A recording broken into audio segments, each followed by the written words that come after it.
Hi lovely people, I'm Debs. Welcome back to my channel, Raina Reads Stuff. I am here in the book shack on a very windy Sunday to do my weekly reading wrap up. You know how it is in the run up till Christmas. You've got so many bits and pieces to do that it sort of takes over, which is ridiculous really for just 2 days. Anyway, my reading wrap up this week only features 4 books. And one of them I can't talk to you about. This could be a quick video. So, first up, Claudio Pineiro's Thursday Night Widows. This is the third book that the Pineiro Project, a group of wonderful booktubers, have read of Claudio Pineiro's. The reading schedule hasn't finished yet, but I have finished. So I can't tell you anything. I can't tell you much about it because I don't want to spoil it for the others. All I will say is that Claudio Pineiro is marketed as a crime writer, one of Argentina's best loved crime writers. And it's interesting because in the 3 books that we've read so far, yes, there is a crime. But I don't think that's what the book's about. Pineiro has this wonderful way of drawing characters and is taking apart aspects of Argentine society. This is more a discussion on the social aspect of our lives than it is a crime novel. But there are crimes in each of these novels. And this one, Thursday Night Widows, actually opens with a crime. This is set in a gated community where everybody just seems so false. And even the environment is false. It's manicured. Everyone and everything is manicured to make it appear a lot better than it actually is. It's really good. It was one of her earliest novels, and I think this was written in 2005. The last one we read was one of her most recent novels, and these are all translated from the Spanish. So we are reading all of her novels that have been translated into English. There is a noticeable difference in the maturity of the writing between this book and the last one we read, which was The Time of the Flies. But this wasn't written that much before. I think it was only a year earlier than the first book we read, which was All Yours, which I couldn't put down. I read it in one session. It is short, but I still read it in one session because it was just gripping. I really enjoyed this. And I'm not sure if it's because I finished it. Other people in the Pineiro Project aren't feeling the same vibes at the moment. And I don't know whether I am because I have completed the book and I know what happens, or I'm just looking at it differently from other people. But that is book number 1 for this week. For the Ghosts of Christmas Past, Resurrecting a Tradition read along, I finished this This is M.R. James's Ghost Stories. These were so good. I really like M.R. James. I particularly liked in here, there are 1, 2, 3, 4, 5, 6, 7, 8, 9, 10, 11, 12, 13 altogether.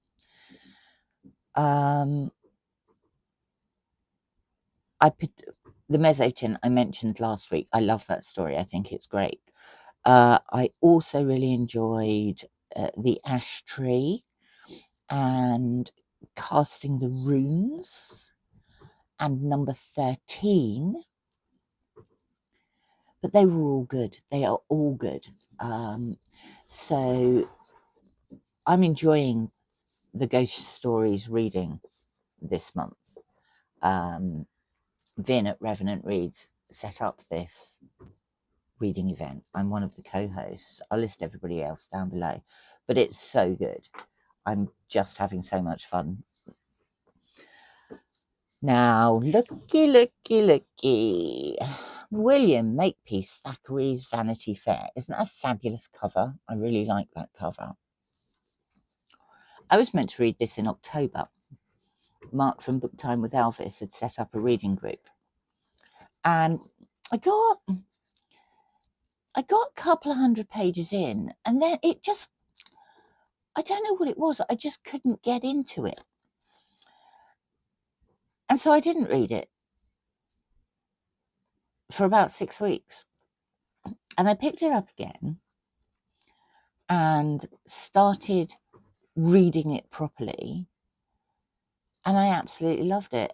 I have read probably 500 of those pages this week. I started again, it's probably best, and just tried to get my head into it. But I loved some of the characters. I mean, Becky Sharp is just hilarious. Amelia, I toyed between being really irritated by her and then thinking she was a really nice person. This was serialized in various magazines, but it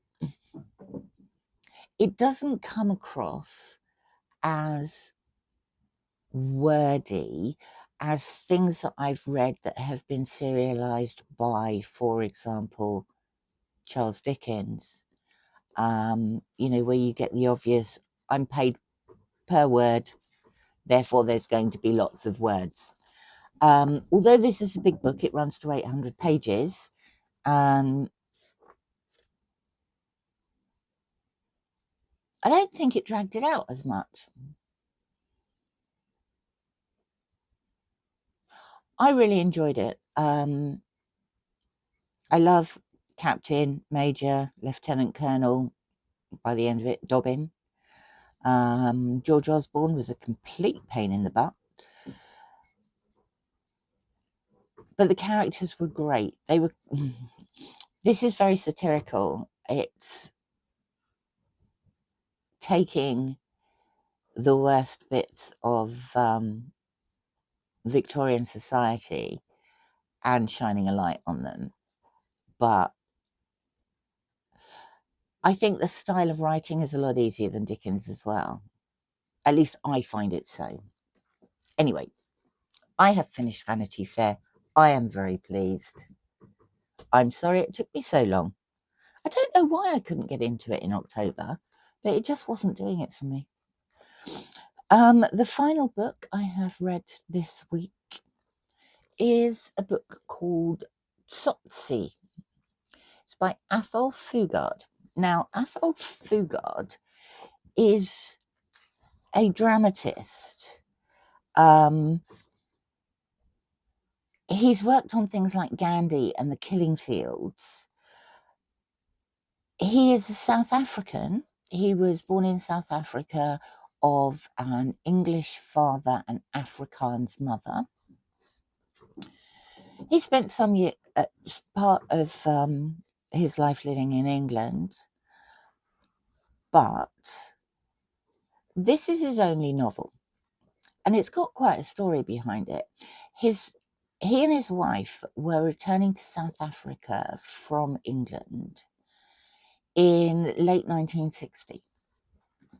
And he started writing this novel.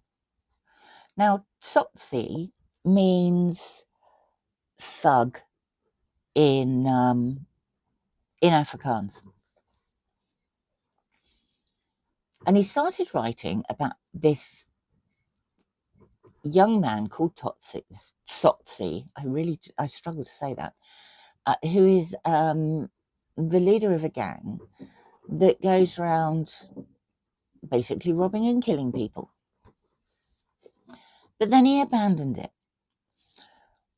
And then he went back to it a couple of years later and gave up on it again. Finally, a lot of his papers were sent off to his archive, and researchers began to look at them and found the notes for Tsotsi. And one of them, and we are now talking, let me look this up.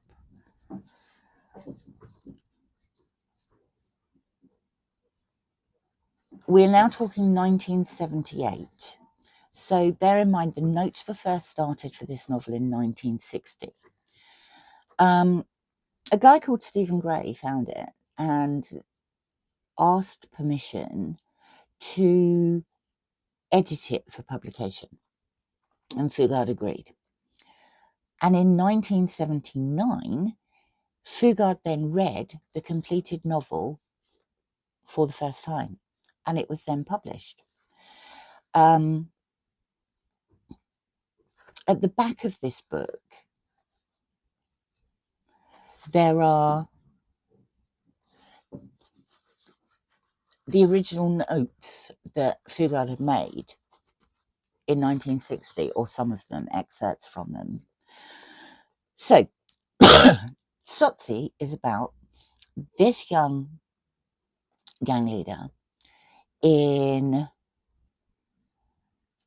a South African township of Sophiatown. Basically, he kills people. He robs them and kills people. He's got 3 people in his gang who come along and they merrily do what he says, killing and robbing. That's his life.